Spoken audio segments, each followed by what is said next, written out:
So, good morning everyone. I'm Olivia Baclan. Today we are going to discuss about the Arabian literature prose. So, the Arabian literature, a written Arabic literature, began to be known with the collect of Quran, the sacred book of Islam. In Arabian, in 17th century AD, with the spread of the Islamic faith into Asian, African, and Europe, the Arabian language soon became a major world language. Today, it is read of, understood by the hundreds of millions of people.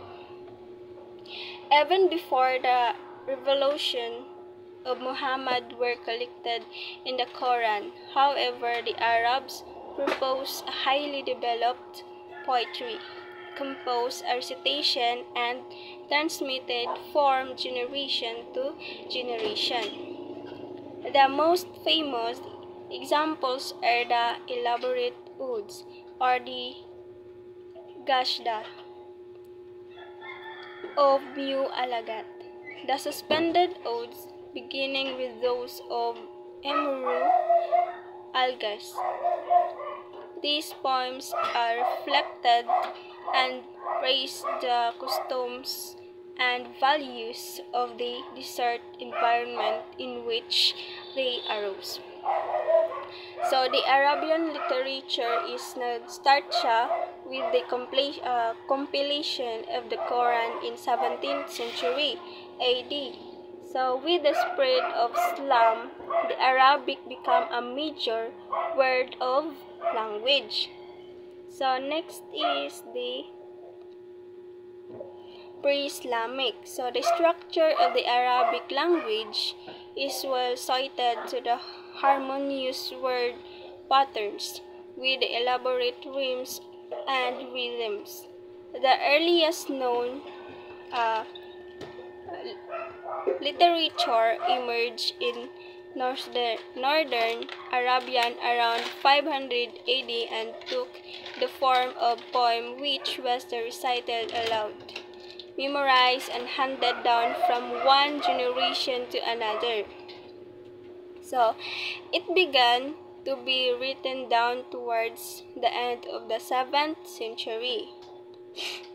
The most celebrated poems of the pre-Islamic period were known as the Mu Alagat, the suspended, the repeatedly, because they were considered sufficiently outstanding to be hung on the walls of the Kaaba in Makkah. Typically, poem of this period in his Qasada ode, which normally consists of 70-80 pairs of half lines. Traditionally, they describe the nomadic life, opening with a lament at an abandoned camp for a lost love. So the pre-Islamic poet is the prior to the Quran. Arabs had highly developed oral poetry, such as the Mu Alagat odes reflecting desert life and values. So next is the historical period.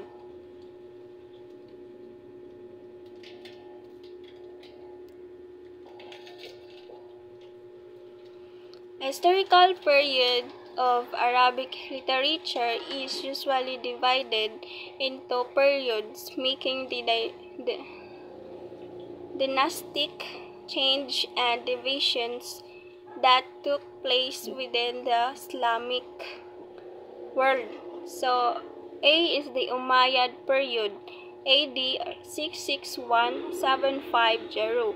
So, Arabic prose literature was limited primarily to grammatical treatises, commentaries on the Quran, and compiling of stories about Muhammad and his companions.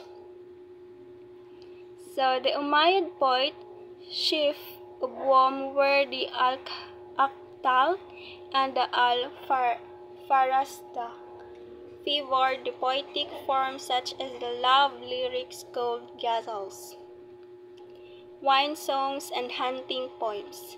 These forms that conditions of life and manners found in territories conquered by Islam. So the Umayyad period 661-750 AD is focused on the grammatical works. The Quran is the commentaries and the stories of Muhammad. So the poetry is the include love lyrics, ghazals, wine songs, and the hunting poems. So next is the Abbasid Empire, 750-1258. In the early years of his empire, many forms were invented for the Arabic literature, which they entered what is generally regarded its greatest period of development and achievement. It is certain that the Persian influences contributed significantly to this development. So, like for examples, translation for Persian,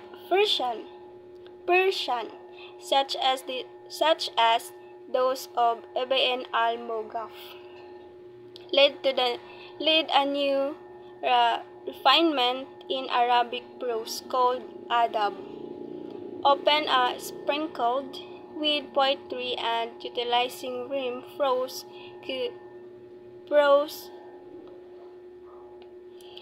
or izaz. The style of Quran, the greatest master of adab, were the Al-Haziz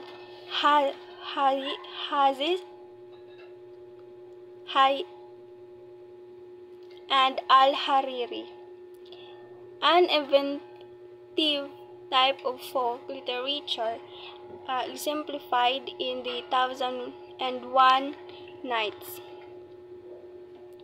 popularly known as the Arabian Nights, drew upon the recitation of wandering storytellers called rawis.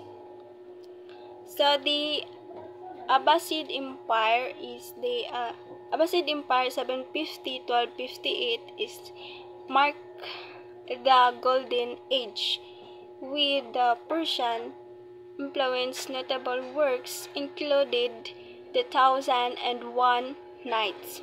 So the poets like Abu Nuwas innovated the use of the Arabic language. So next is the modern period. During the centuries of the Ottoman Turkish domination, Arabic literature fell into decline. So, not until the mid-19th century was it revived by its intellectual movement and known as Nada, so which originated in Syria and spread to Egypt. From being imitative to Europeans, modern Arabic literature, both prose and poetry, has gradually freed itself from centuries of neglect and has assumed its former place among the world's greatest literatures. So the modern period, Ottoman decline and Nada. So the Arabic literature declined under Ottoman rule, revived in the mid-19th century by the Nada movement in Syria and the Egypt.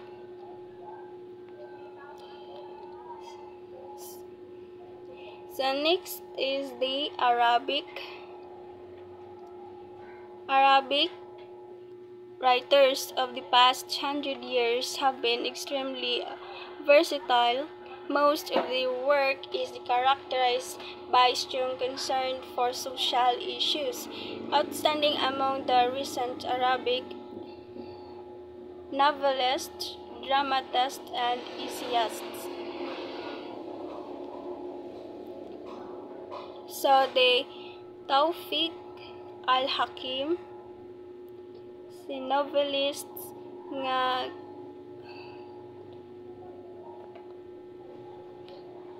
Kib Mahfouz Taha Hazan, poets Ihya Abu Madi, Adonis Amhad, Shugi, Abu Shidi, and Abash al-Aqad. Many other works have been translated or are enjoyed by non-Arab scene of literature everywhere. So the contemporary Arabic literature address the social issues with notable writers like the Tawfiq al-Hakim and Nobel laureate Naguib and C. Mahfouz. So next is the Arabic prose. The Hijaz and the Rim prose. Its most striking characteristics features of the Arabic prose consist of the succession of pairs of short rhyming expression with rhetorical and antithetical balance of sense between the pairs of expressions with a certain loss of rhythmical balance not bound by strict metry. So the Arabic prose began in the later days of the Umayyad Empire. So it exhibits use of the khutbah style and most sophisticated and fluent style derived from the literary traditions of Sasanian, Persian. The most celebrated works of Ibn Mughaffa or Lila wa Demna is translation from the Pahlavi version of Indian fable or the Vatshantantra. So the Arabic prose is the Za or Rem prose is characterized by pairs of short rhyming expression. So si khutbah is the formal written prose used in religious and context. So next is the golden age of Arabic prose. So studded with names of brilliant writers such as the essayists Al-Hafiz and Abu Hayyan Al-Tawhidi and the critic Ibn Qutayba. It was also during the period that the works of Abwal al-Alal Ma'ari become popular with his letters in Za and the Risalat al-Ghufran, which pictures a visit to the other world. More interactive and ensuring anecdotes become popular and the most outstanding compiler of anecdotes was Tanukhi, who was responsible of 3 compilations of anecdotes like The Table of Mesopotamian Judge. Next is the Anecdotes of Generosity. Next is the Deliverance after Anguish. So there is the Golden Age prose is the picture of brilliant writers like C. Al-Hafiz and C. Abu Hayyan al-Tawhidi. Anecdotes become a popular, leading to new literary literary forms like the Maghamat. And that's end of my topic. Thank you and God bless.